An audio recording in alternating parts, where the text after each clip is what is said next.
Sailing can be useful to explain business and entrepreneurship. For example, in sailing, we can see opportunities to do some very good results in races.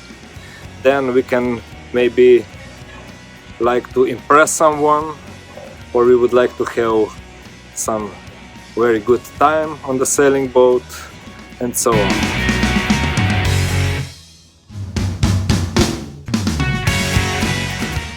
Then we need a team with the knowledge and skills and the ability to make things happen.